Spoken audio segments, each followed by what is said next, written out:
What's up? Welcome to Journey of the Self. I'm your host, Sarah. We are continuing our series on Donald Trump insider or establishment. I'm on the road, but I have the material that we want to cover. I think we're on part 17. And we've been pretty much going over Trump's connections to the establishment, euphemistically known as the deep state, to dispel the myth that Trump is an outsider, showing that he is deeply connected to the establishment. And we've documented those connections in all of our previous shows. So we'll be continuing to do that. And I always point out that we are spiritual beings who are having a human experience. Spirituality is not an escape from life. It is a means for us to be able to navigate the journey of life more effectively. It's not a place of refuge. It requires courage. And as spiritual beings and spiritual leaders, we're supposed to play our part in the divine play and fight against the forces of darkness. So my name is Sarah, and Ra is the sun, which brings light. So my job is to bring light to darkness. So that's what we're doing, and we will continue to do.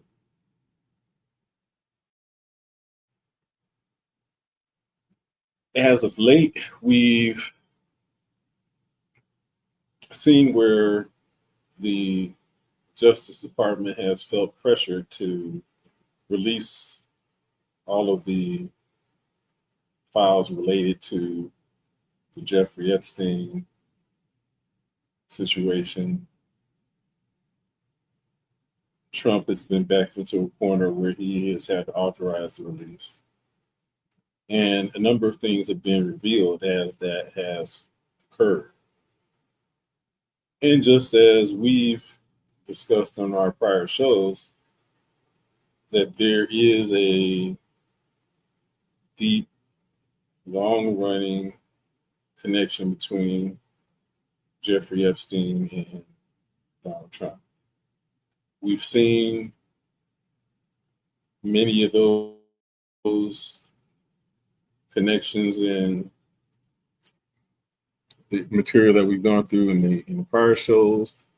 We've gone over the list of the phone book that Jeffrey Epstein had, and we saw Donald Trump's name in the phone book along with a number of other prominent individuals, including Bill Clinton. And I mentioned Bill Clinton because the point of this is not really just to go after Donald Trump. What brought this to light and to my attention is the fact that many people suffer under the belief that Donald Trump is an outsider. But it is not really designed to attack one side, because we've been establishing the fact that there are no sides. The right wing and left wing are both parts of the same bird, two sides of the same coin. Okay, so Clinton has been identified, and we'll, as we go through the information, we'll see other connections between them and that they were both connected to Donald Trump. But what we see here displayed on the screen is one of the lawsuits. And mind you, the reason that we put this up is the fact that Donald Trump has had to acknowledge that he did have a past relationship with Jeffrey Epstein, but he contends that he ended that relationship when or before it was revealed that he was involved in sexual activities with minor children, young girls. And he also contends that he was not involved in those activities along with Jeffrey Epstein. So, to that end, we dispel that suggestion by showing a number of different just examples of lawsuits which contradict that contention. Okay, so here we see a lawsuit filed in the U.S. District Court of New York. The plaintiff is hiding her name, but you see in this lawsuit that both Donald Trump and Jeffrey Epstein are named, and the complaint is for rape, sexual misconduct, criminal sexual acts, sexual abuse, forcible touching, assault, battery, intentional and reckless infliction of emotional distress, false imprisonment, and defamation. And we'll just scroll down. We're not going to spend too much time on these, but just to put this into the record.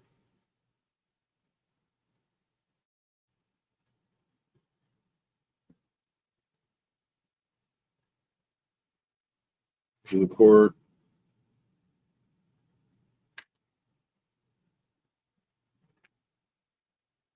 Okay, here we go. The plaintiff was subject to acts of rape, sexual misconduct, criminal sexual acts, sexual abuse, forcible touching, assault, battery, intentional and reckless infliction of emotional distress, duress, false imprisonment, and threats of death and or serious bodily injury by the defendants that took place at several parties during the summer months of 1994. The parties were held by defendant Epstein, a New York City resident that was being used by defendant Epstein at 9 East 71st Street in Manhattan. During this period, plaintiff was a minor of age 13 and was legally incapable under New York law of consenting to sexual intercourse and other acts alleged.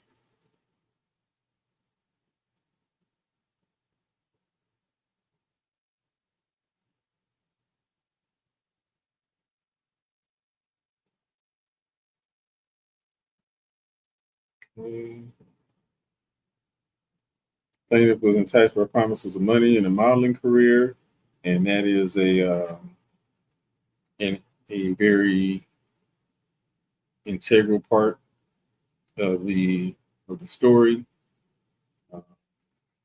because as we go through the information, we'll see that both Trump and Epstein, and Trump in particular, had connections to modeling agencies. In fact, Donald Trump was a partner in a modeling agency with someone who was very well known to be engaged in sex trafficking, using his modeling agency as a front. And we also pointed out that Donald Trump was owner of the Miss America pageant. I think last time we showed some pictures on the record to document that. Okay, Plaintiff was enticed by the promise of money and a modeling career to attend a series of parties with similarly situated minor females held at a New York residence that was being used by defendant Jeffrey Epstein. At least four of the parties were attended by Donald Trump. Okay, so that's one. And as you see over here in the corner, there are a number of similar lawsuits on record.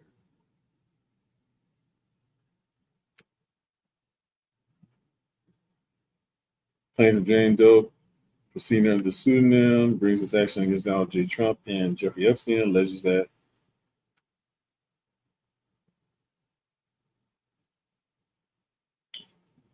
plaintiff was subject to acts of rape, sexual misconduct, criminal acts, sexual abuse, forcible touching, assault, battery, intentional and reckless infliction of emotional duress, false imprisonment, and threats of death and or serious bodily injury by the plaintiffs that took place at several parties during the summer months of 1994.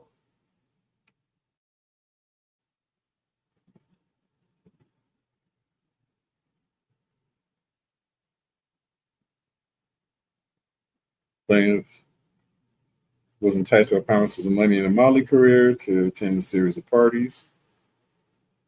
Though similarly situated minor females. Defendant was 13 years old.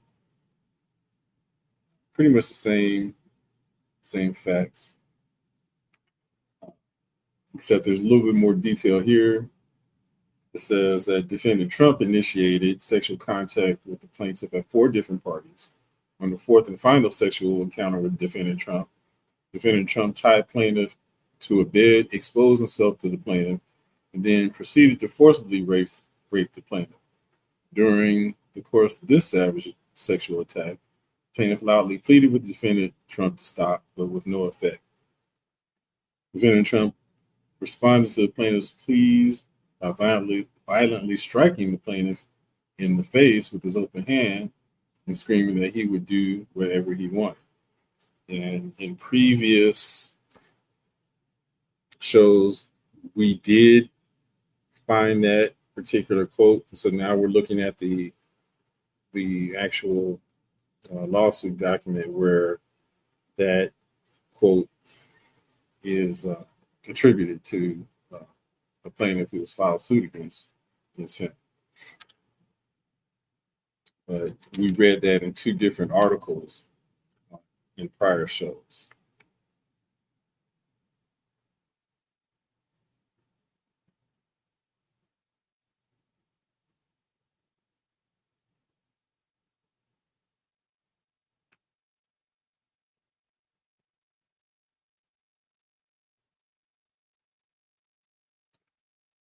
We just want to read just a few of these into the record.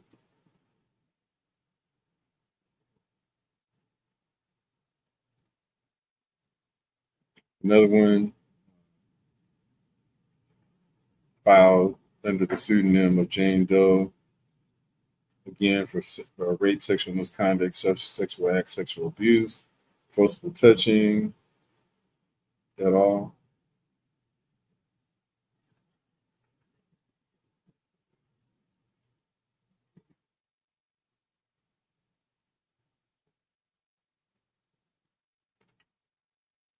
This litigation involves matters that are highly sensitive and of personal nature, and identification of the plaintiff would pose a risk of retaliatory physical harm to her and to others. And that's why she went under the pseudonym of Jane Doe. Says plaintiff was enticed by promises of money and a modeling career to attend a series of parties. At least four of the parties were attended by defendant Trump. On information and belief by this time in 1994, defendant Trump had known defendant Epstein for 7 years. I've known Jeff for 15 years, terrific guy. Trump booms from a speakerphone. He's a lot of fun to be with. It was even said he likes beautiful women as much as I do, and many of them are on the younger side. No doubt about it, Jeffrey enjoys his social life.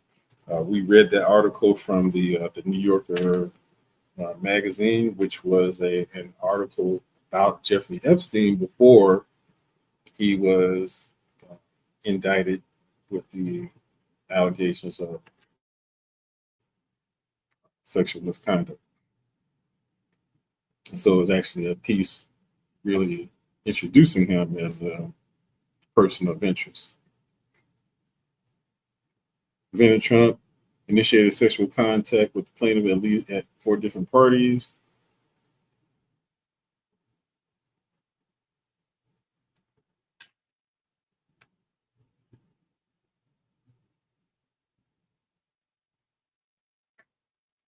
Immediately following, and these facts are pretty much the same as in the prior article or the prior lawsuit. Here says immediately following this rape, defendant Trump threatened the plaintiff that were she ever to reveal any of the details of the sexual or physical abuses of her by defendant Trump, plaintiff and her family would be physically harmed if not killed.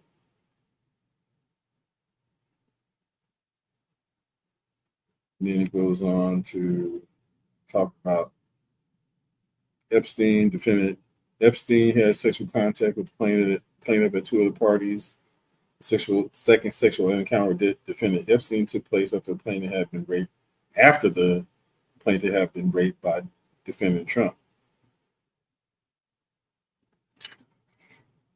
Defendant Epstein forced himself upon the plaintiff and proceeded to rape her anally and vaginally, despite her loud pleas to stop. Defendant Epstein then attempted to strike the plaintiff about the head with his closed fist while he angrily screamed at the plaintiff that he, defendant Epstein, rather than defendant Trump, should have been the one who took the plaintiff's virginity. Before plaintiff finally managed to break away from defendant Epstein. Let's see. So these are 3 different lawsuits. You see that there's a number of different lawsuits here. Here, this will be the last one we do. This one is filed in the District Court of Florida, and the defendants, and these are 2 individuals, and the defendants, I think in this one, are Prince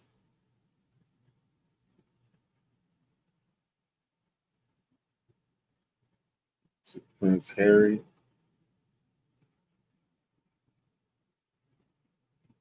and Jeffrey Epstein.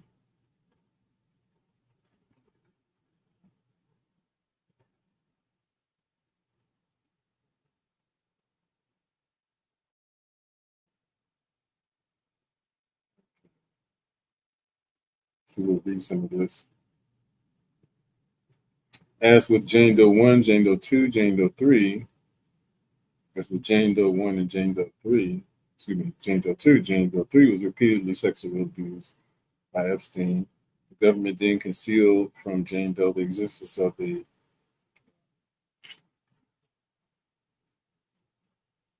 NPA. I don't know what that stands for, but I'm probably guessing that it has to do with maybe some non-disclosure agreement. It says in 1999, Jane Doe was approached by Ghislaine Maxwell, one of the main women who Epstein used to procure underage girls for sexual activities, and it was a primary co-conspirator in the sex trafficking scheme.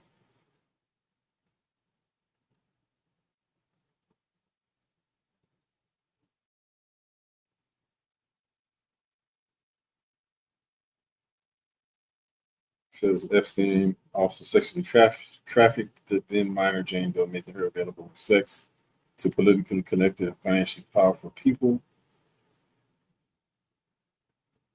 One such powerful individual that Epstein forced then minor Jane Doe number 3 to have sexual relations with was former Harvard law professor Alan Dershowitz, a close friend of Epstein and a well-known criminal defense attorney who represented Jeffrey Epstein in the Florida case that was brought against him, and was able to negotiate for him a very favorable deal where he did not end up having to serve any time in prison. It was on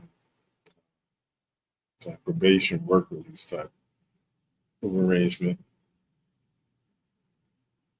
And he has just passed away. And some people are suggesting that maybe he was taken out. And the prince was Andrew. So, okay, so that's all we are going to cover from the lawsuit standpoint. So we're going to go back to the book One Nation Under Blackmail that we had started during the last show, and we'll pretty much pick up where that left off. And where we left off is where we was talking about the relationship that Epstein had and the people that Epstein was associated with had with the Bank of Credit and Commerce,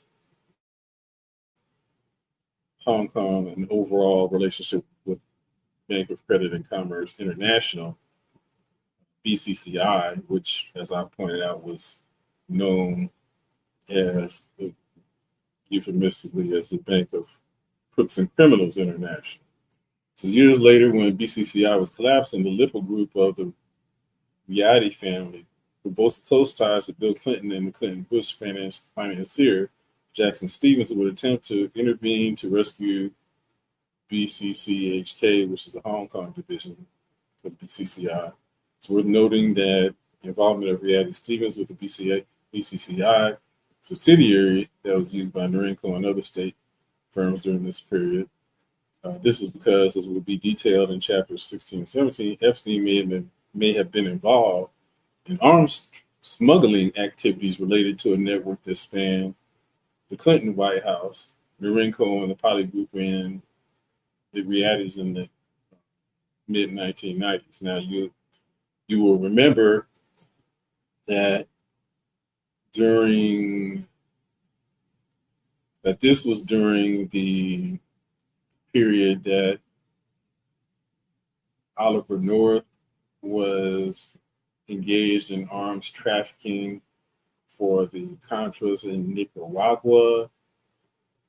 So that was the Iran-Contra scandal that was going on there. That was also related to the cocaine trafficking, crack cocaine trafficking that ended up being exposed by Gary Webb. His articles, I think, was called Dark Alliance, and I think she makes reference to him in this article. But Clinton wasn't president at that time. Bush was president, or Reagan was president rather. But the cocaine was being run through Mena, Arkansas, when Clinton was governor. Okay, so it says the fact that Epstein was enmeshed within these same networks in the mid-1990s further corroborates his involvement with these same entities back in 1983, as has been alleged by Hoffenberg and other sources. Hoffenberg, who was found dead in his apartment in late August 2022, had notably confided in Edward Saul off the record that Epstein had a relationship with BCCI, but did not provide any specifics. BCCI's considerable intelligence ties and the reported intelligence connections of Khashoggi and Lease also make it worth considering Epstein's past claims, as cited by Nigel Rousseau, that he once worked for the CIA. BCCI's connections to the CIA and other allied intelligence agencies were discussed in Chapter 7. In addition, at the time, this operation involved Khashoggi, Lease, and Epstein was said to have occurred around 1983. Khashoggi also employed two other men deeply enmeshed in these networks with big business, intelligence, and organized crime intermingled. Roy Cohn, who we've talked about pretty extensively, and Robert Keith Gray.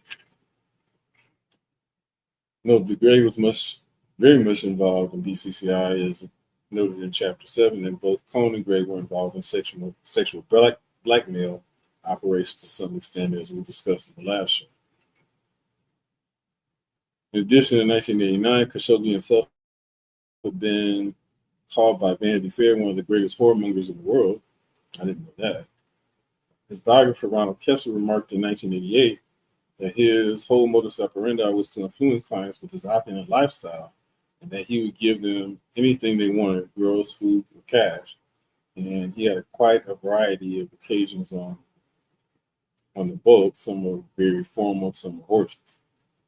According to the UK's Independent, one of the girls used in this way, Pamela Borders, later spoke of being part of an enormous group used as sexual bait, suggesting that Khashoggi commanded a veritable harem of women who were used to entice or politically coerce would-be clients. However, these lists of potential clients also included notable politicians, diplomats, celebrities, and a cadre of businessmen. In the case of politicians and diplomats, it's entirely possible that Khashoggi's yacht was used as a means of collecting blackmail that Khashoggi used to benefit his network and anyone willing to pay the right price. This is also alleged by the head of a highly connected call girl ring, Fortuna Israel, aka Madame Tuna, as discussed in Chapter 7. As we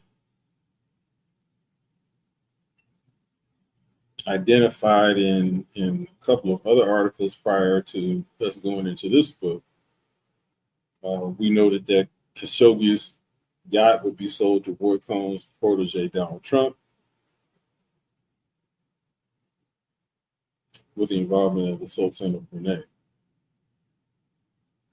As will be mentioned in the next chapter, the Sultan of Brunei would become Epstein's landlord in the office he shared with Evelyn Villetes Carey. And as we'll see in Chapter 19, the Sultan of Brunei makes curious appearances in the Epstein-Clinton relationship.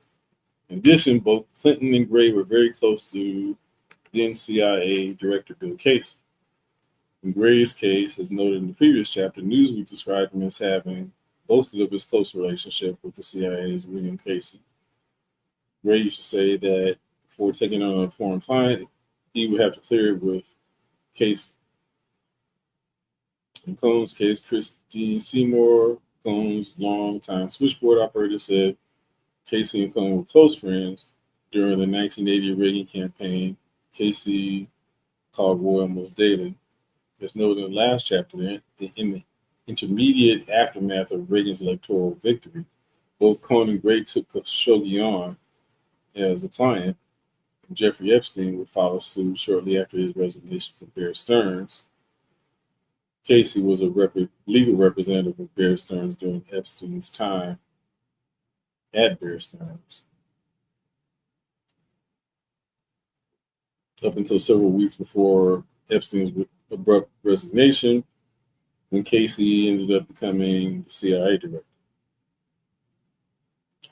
With Cohn, Gray, and Casey in the periphery, this also raises an additional possibility that Epstein may have been first exposed to the idea of sexual blackmail operations in this period due to his proximity to people like Cohn and Gray through Khashoggi, as well, and more likely to his proximity to Khashoggi himself. Another possibility is that Epstein was first exposed to this type of operation through potential link to BCCI as the dirtiest bank of them all, which was also alleged to have been involved in the sex trafficking of minors. According to the report entitled The BCCI Affair by then U.S. Senators John Kerry, Democrat, and Hank Brown, Republican in Colorado, BCCI officials were alleged to have obtained leverage over and curried favor with powerful individuals, including prominent members of the ruling families of the United Arab Emirates, providing them with young virgins, many of whom were under the age of 18. The report, pages 69 to 70, specifically states BCCI's involvement in prostitution arose out of its creation of special protocols department in Pakistan to service the personal requirements of an Al Nahyan family of Abu Dhabi, and on an as needed basis, other BCCI VIPs, including families of other Middle Eastern rulers. We'll skip ahead, and yeah.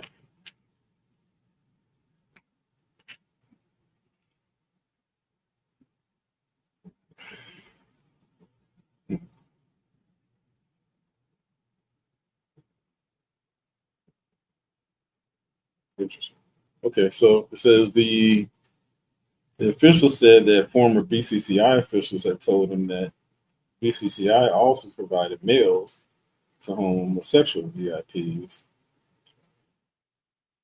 like Roy Cohn. That's my emphasis. BCCI run six trafficking operation has some obvious similarities to the operation that would later be run by Jeffrey Epstein and Ghislaine Maxwell, with Maxwell's actions in that operation paralleling the actions of Begum Esquire Rahim to a considerable degree. Return to the matter of Epstein's past claim to have been tied to the CIA during this period. There's also evidence of Norinco specifically working with CIA assets to arm the CIA-backed Mujahideen in Afghanistan. Michael Consciuto, who was then directly affiliated with the CIA, who programmed the backdoor into Promise, which was a software which we had talked about, also claimed to have personally assisted the CIA effort to arm the Mujahideen in Afghanistan with unassembled Chinese rocket systems in 1986. Rian Coscrito alleges that he aided this specific effort using pre-existing connections of his to Norinco. In an interview with author Cherry Seymour, Rian Coscrito stated that the furnishing of weapons to Iran, the Afghanistan Mujahideen, and the Contras was done by the single entity which he referred to simply as the company, which is a euphemism for the CIA. Rian Coscrito said that the Mujahideen and Contras would pay for the arms with drugs, not currency, as part of the parallel arms for drugs trafficking operations that was detailed, as I mentioned earlier, in Gary Wells' Dark Alliance, among other sources. The FBI would later refer to the company in a case filed on Andre C. Thornton II, calling it a CIA linked network of former Special Forces officers and law enforcement officials involved in smuggling cocaine into the United States.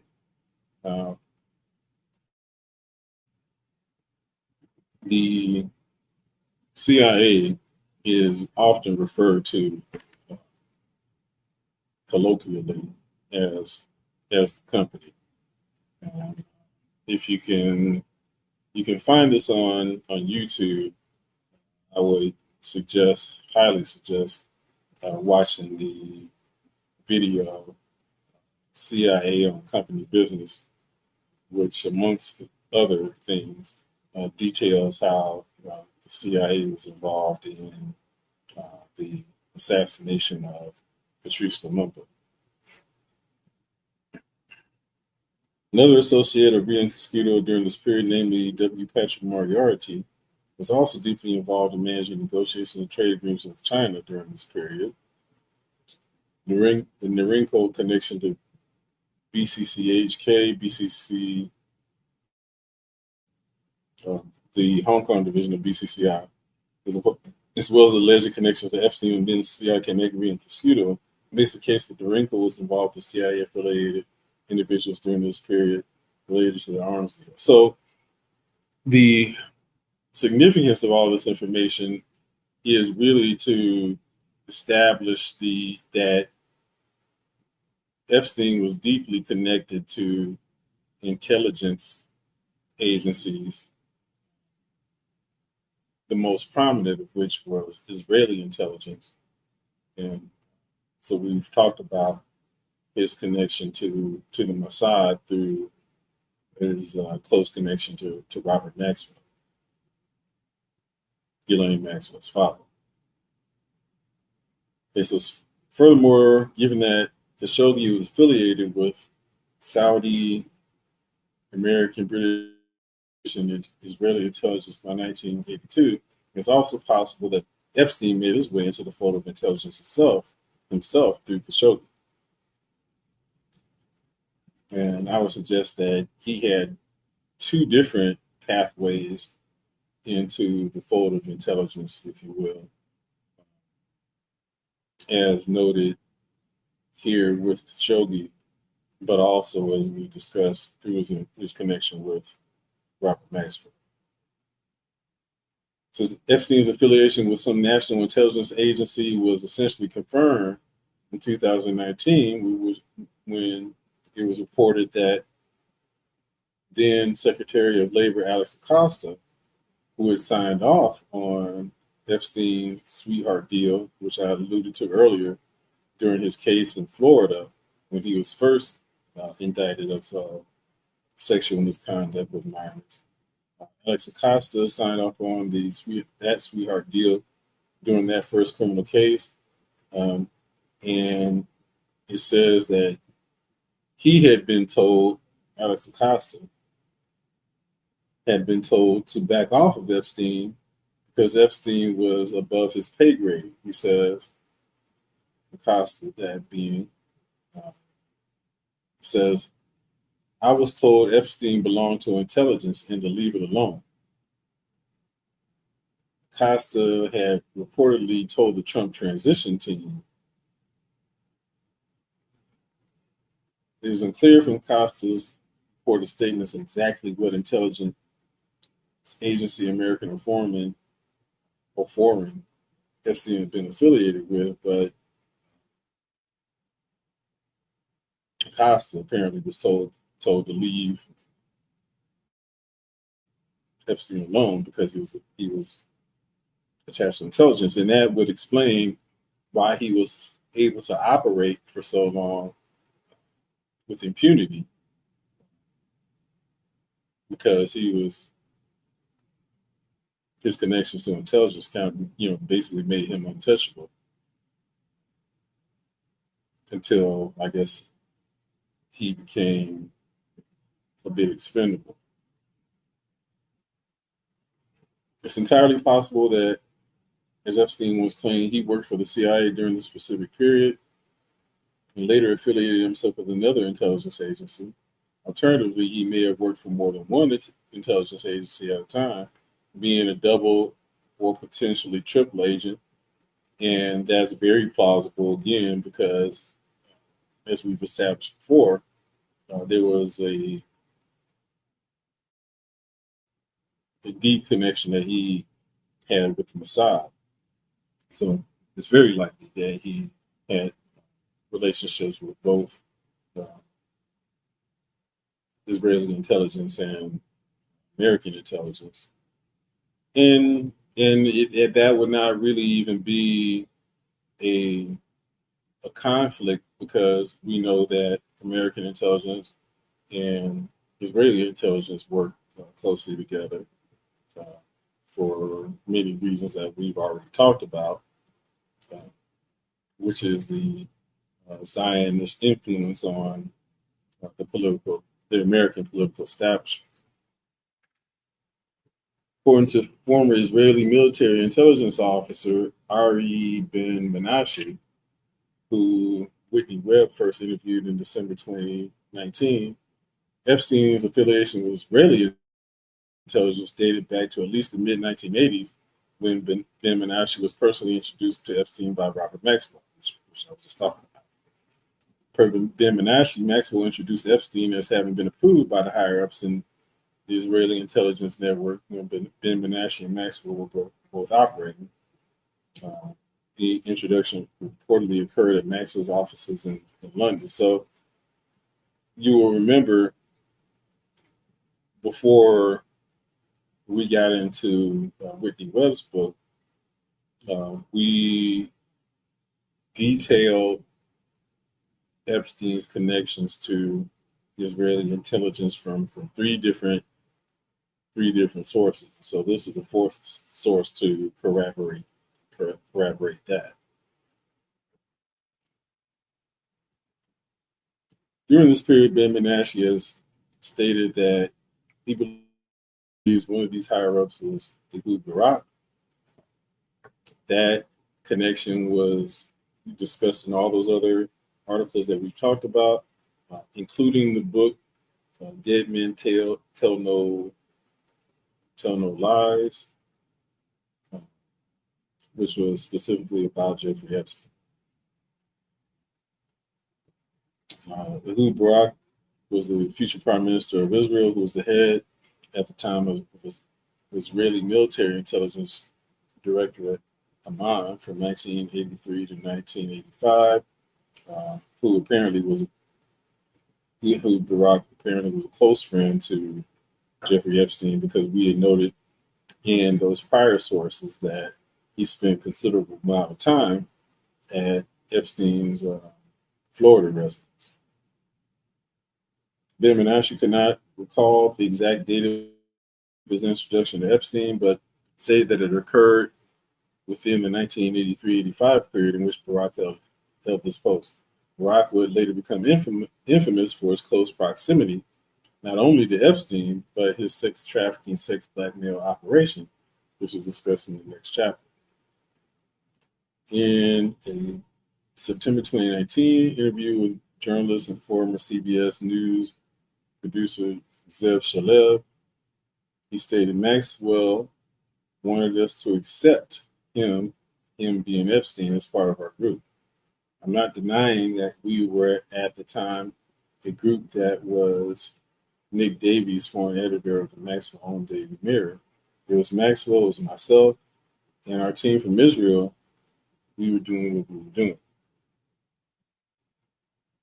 Past reporting by Seymour Hersh and others revealed that Maxwell, Davies, and Ben Menashe were involved in the transfer and sale of military equipment and weapons from Israel to Iran on behalf of Israeli intelligence during this period.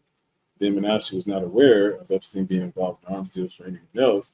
He knew at the time, but did confirm that Maxwell wanted to involve Epstein in the arms transfer, which he, Davies, and Ben Menashe were engaged on Israel's behalf. And so we see that both through Robert Maxwell and Adnan Khashoggi, that Epstein was involved in arms trafficking, in addition to his activities as an alleged financier and his activities involved in intelligence. After the initial introduction, Ben Menashe will witness Epstein and Maxwell's offices on several occasions, stating that Epstein was frequently present at that location. Ben Menashe stated specifically that Epstein used to be in Robert Maxwell's office in London quite often and would arrive there between trips to and from Israel. Ben Menashe also asserted that Ghislaine Maxwell accompanied her father so frequently that she was involved in his intelligence-related activities to some extent. However, he stopped short of saying how involved she was or what she had specifically been involved in prior to her father's death.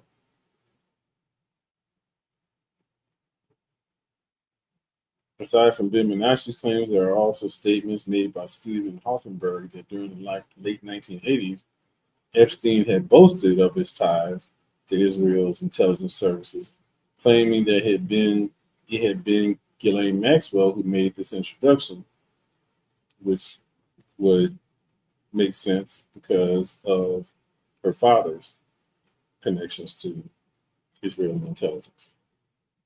Furthermore, Zev Shalev reported that another well-placed and independent source, who has remained anonymous, has corroborated Ben Menashe's assertions that Epstein had been an intelligent asset for Israel.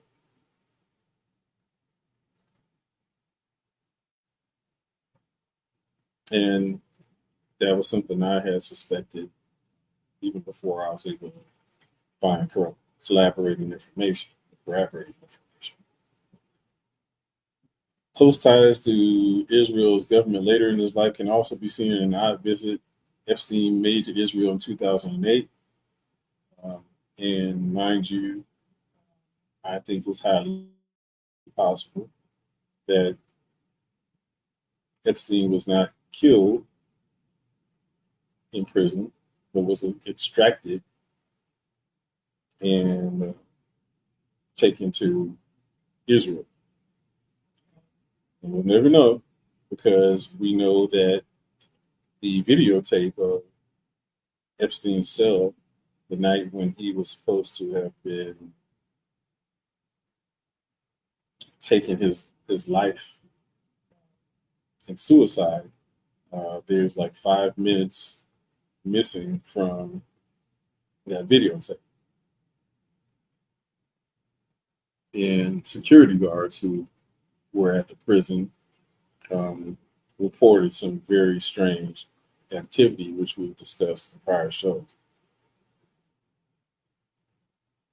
Close ties to Israel's government later in its life can also be seen in an odd visit made to Israel in 2008. This visit was odd partly due to the timing as it took place during the course of his trial, and just a few months before he was sentenced to prison in 2008.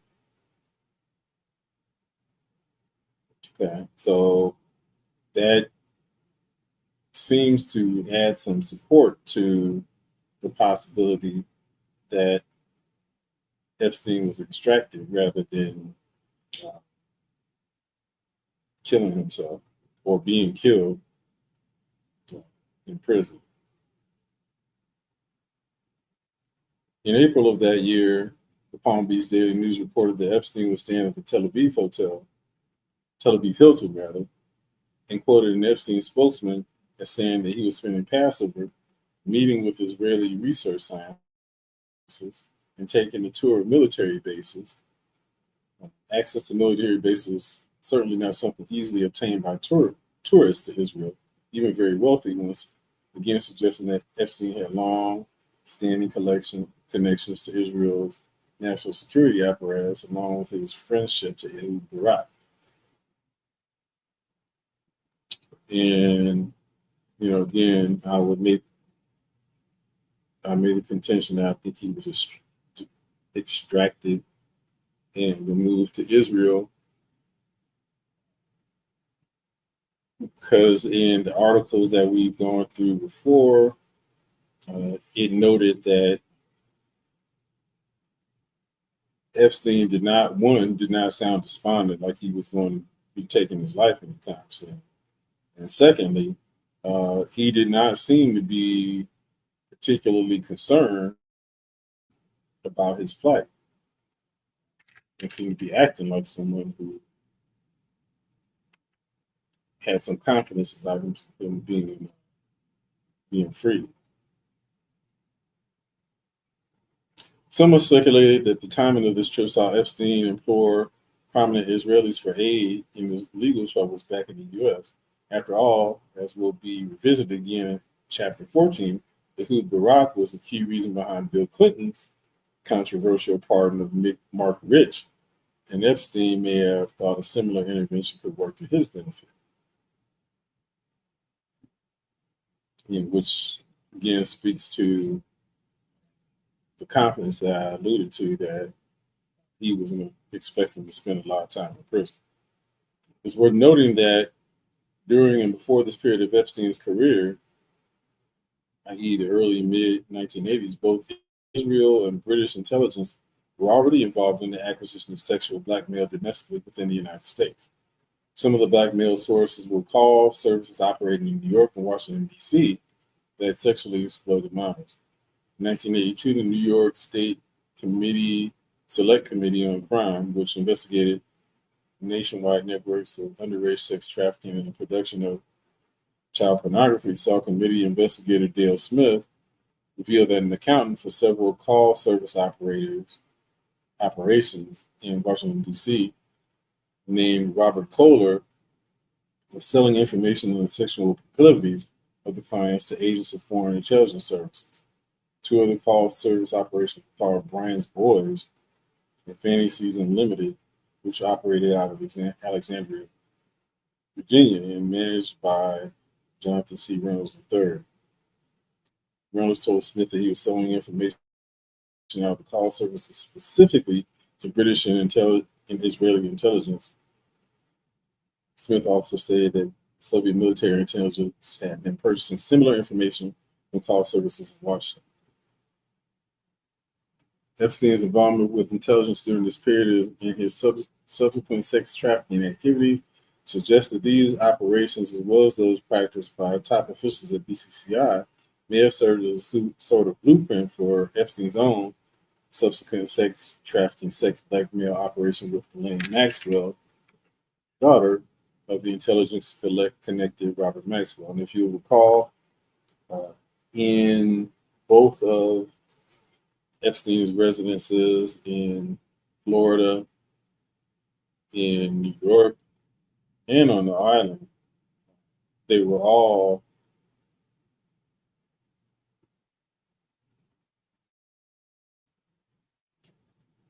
had video recording equipment all throughout the properties. And so it was very ripe for being able to record the people who visited, who were engaged in those activities, to capture them on film, to have fodder to be used for sexual blackmail. Australian passport mystery. The mystery surrounding the exact nature of Epstein's intelligence connections forged during the 1980s deepened soon after Epstein's 2019 arrest, when it was revealed in court that Epstein possessed in a safe a passport from a foreign country with a picture of the defendant, Epstein, under another name. Which again provides some support for the possibility that he did not commit suicide and was extracted and transported, I think, to Israel. The contents of that safe were used by the prosecution to argue that Epstein was a flight risk, as the safe of the passport also contained $70,000 in cash and 48 small diamonds. Again, he did not seem to be concerned about his time in prison and acted like somebody who didn't think that they were going to be there for long.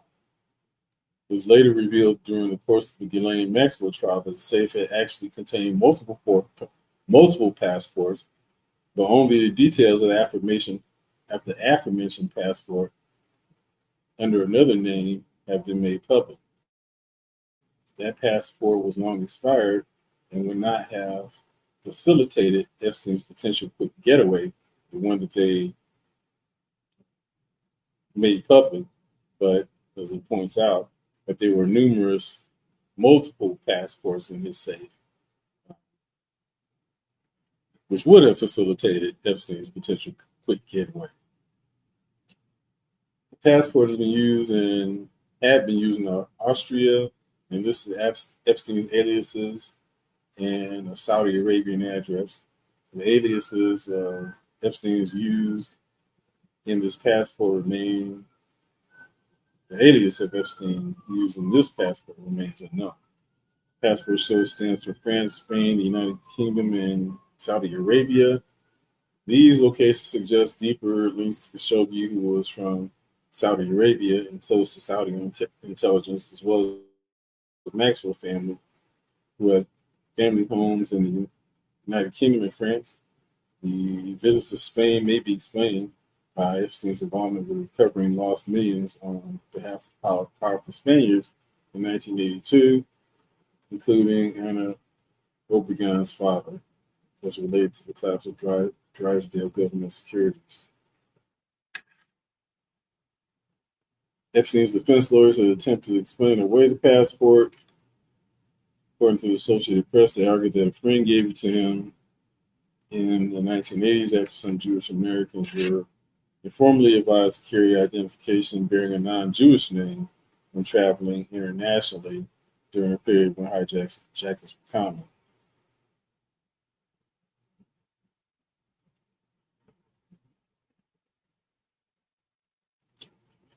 Let's see, just trying to skip ahead. Origins of the passport still remain shrouded in mystery. Some journalists, such as Edward Zoll, have speculated that the source is Ronald Lauder, heir to the S.D. Lauder fortune, who served as the U.S. ambassador to Austria from April 1986 to October 1987. There's certainly a case to be made for Lauder being the potential source.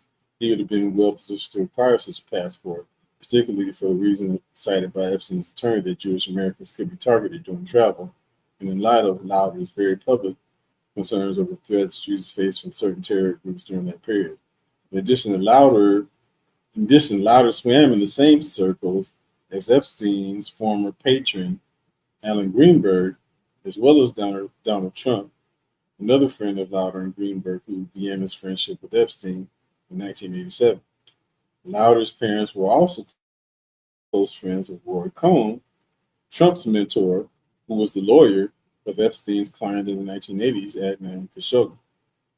In 1987, Epstein also began his formal relationship with Leslie Wexner, who shares strong philanthropic connections to the Bronfmans, who we discussed in great detail in the last show. Lauder would take over Edgar, this is significant. Lauder would take over Edgar Bronfman's role as the influential Zionist lobby organization, the World Jewish Congress, in 2007. Wexner's role in co-founding the mega group with Charles Bronfman and other intersections of their philanthropic endeavors are detailed in chapter 14 of this book.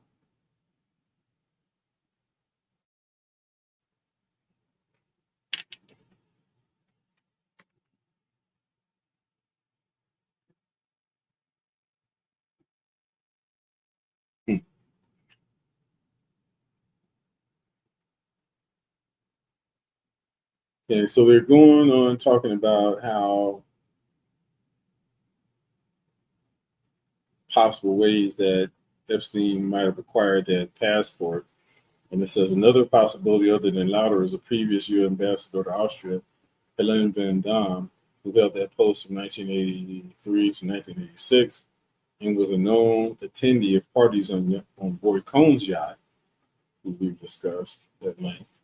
Still another and more likely possibility was Van Dam's deputy, Felix Bloch, who was known to book protocol and was deemed insubordinate by both Van Dam and her successor, Ronald Lauder. Locke is a controversial figure who was investigated for illegal activities by the FBI and was alleged to have had relationships with foreign intelligence services, namely the Soviet Union, who we know that Donald Trump has had some significant uh, interactions with and business transactions with and financial transactions with, because as we've noted before, Trump was having a difficult time being able to secure finance in the United States for his real estate enterprises. And so, uh, as a result, he sought financing and secured financing in the Soviet Union, Russia. He had been the second ranking officer at the U.S. Embassy in Vienna until 1987, and this is referring to Block. He had been the second ranking officer at the U.S. Embassy in Vienna until 1987, when he returned to U.S. to head the State Department office handling regional affairs for Europe. He was suspended from his diplomatic post in 1987, reportedly told investigators that the Soviet Union had paid him a lot of money and that he collaborated with the Soviets for many years, per the New York Times. However, he was never charged due to a purported dearth of evidence. Reported dearth of evidence.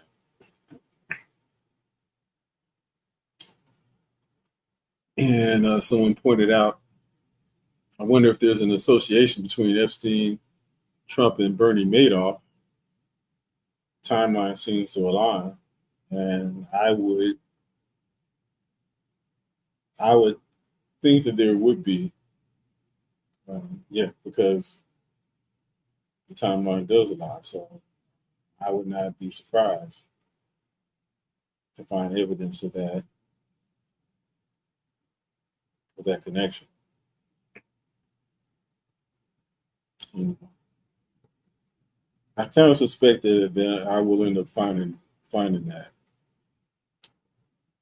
Since if Block indeed had ties to the KGB, it's possible that he had helped furnish a passport clandestinely for Epstein. This is because Robert Maxwell, who had reportedly brought Epstein into his arms dealing intelligence network by the mid 1980s, had considerable ties to the KGB and could have likely arranged for the Austrian passport through a man like Block.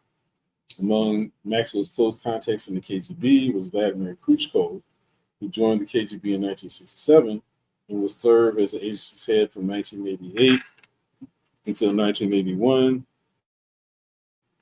excuse me, August 1991, at which point he was involved with a failed coup against Mikhail Gorbachev. Another of Maxwell's contacts with KGB connections was Yuri Andropov, who served as the head of the KGB from 1967 to 1982.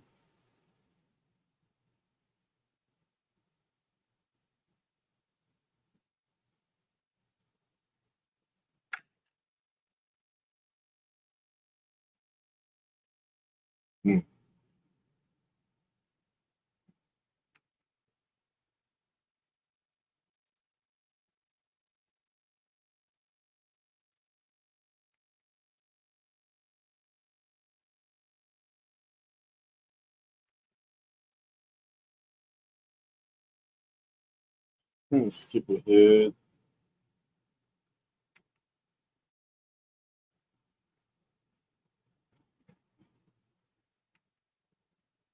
Just bear with me for a minute.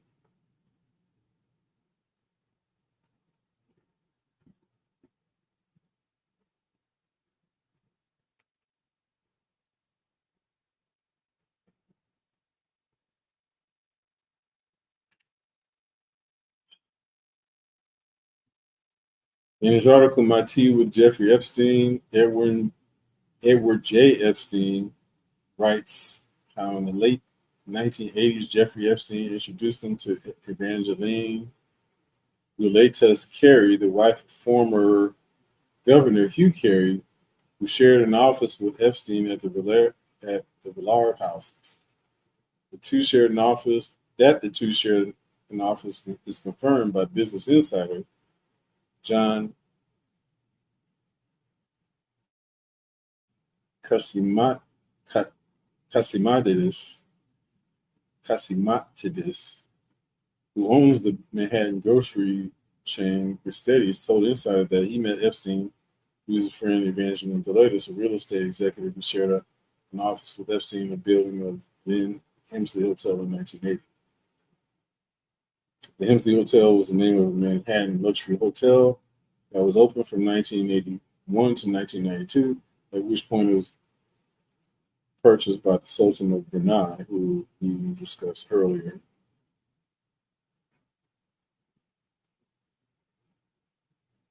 Given the timing, it seems as though Hoffenberg helped forge a connection between Epstein and the latest. And there seems to be a special significance to the latest connection. The latest family lawyer, yeah, Alan Tesler, would join the board of Leslie Wexner's Limited in 1987, the same year that Epstein formally allied with Hoffenberger at Tower Financial, and that Epstein became a financial advisor for Wexner, which in that relationship, Epstein was given power of attorney over Wexner's finances, which led to Epstein's financial prominence in much the same way that uh,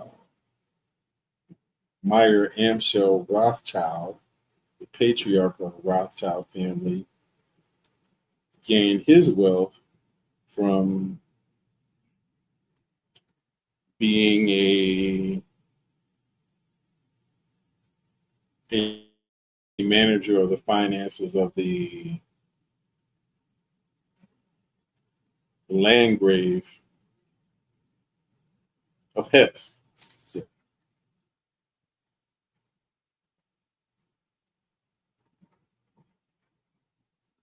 So this could potentially mean that Hoffenberg may have had a role in the genesis of the Wexner-Epstein relationship by helping Epstein set up with Galetas. As we shall see, the Galetas has had considerable ties throughout the 1980s to organized crime league businessmen in Wexner's inner circle, corrupt New York politicians bankrolled by the Bronfmans, and other company and characters that have already been explored in previous chapters of this book. Okay, so we'll end it there, but you'll see here she makes mention of the magazine that we read, which extolled the virtues of Jeffrey Epstein at the time before he experienced legal trouble, and that was where the quote that was attributed to Donald Trump. You know, speaking of their friendship, how long he's known him, and how much they hung out, and how they both loved women.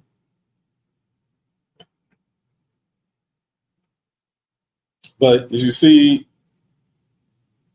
there are great connections between Epstein and the intelligence agencies. You see that there are overlapping connections between Trump and Epstein, because as we've gone through the history of Trump, noting Trump's connections to intelligence, which began with and basically started his career or bolstered his career as a real estate investor, that he acquired his first uh, hotel in Atlantic City through the Mary Carter Paint Company, which ended up becoming Resorts International, which was a CIA front company that had Meyer Lansky as a shareholder, and Roy Cohn was Meyer Lansky's legal representative, ended up being Donald Trump's mentor and also legal advisor. And there are common connections between Roy Cohn and Jeffrey Epstein. We were able to directly connect Donald Trump to the Rothschild family. We've been able to similarly connect Jeffrey Epstein to the Rothschild family. We've been able to connect both Donald Trump and Jeffrey Epstein to the intelligence community. It's very likely that Trump may have been a victim of sexual blackmail, that the information about his sexual activities at the Epstein Island and in his New York residence, Florida residence, as we've seen with his connection to Israeli intelligence, it's very likely that Trump is being controlled by Israel, which seems to be very likely, uh, given the fact that Trump essentially does the bidding of Israel. And we noted that there's a strong possibility that some of those compromising information had fallen into the hands of Russian intelligence, which would also substantiate why Trump seems to be similarly inclined to be able to support whatever Russia wants him to do, and also give some credence to uh, why Russia intervened in the initial election of Trump to help facilitate him becoming president. So the more we go through this information, the more that we are able to tie threads together that link all these individuals ultimately to the same people. They are all a part uh, of the establishment. Uh, Trump is not an outsider. He's as deep in as you can get for someone in his position. So it's really just a show, and to give the illusion that Trump is an outsider, where and they've done an exceptionally good job of pulling the wool over a number of people's eyes, particularly the MAGA people, but also some, unfortunately, quite a number of Black people who I've interacted with seem to be under the same sad delusion that Trump is an outsider and is out to bring down the deep state or the establishment, and nothing would be further from the truth because he is deeply ensconced in that network. So we'll bring today's show to a close. Hope you found that to be informative, and we'll see how far we want to go into this rabbit hole. See if we want to continue on with this. I think again, this is part 17. We'll see what spirit leads me with it. So thank you for joining. We'll see you next time here on Journey in the South. What's up?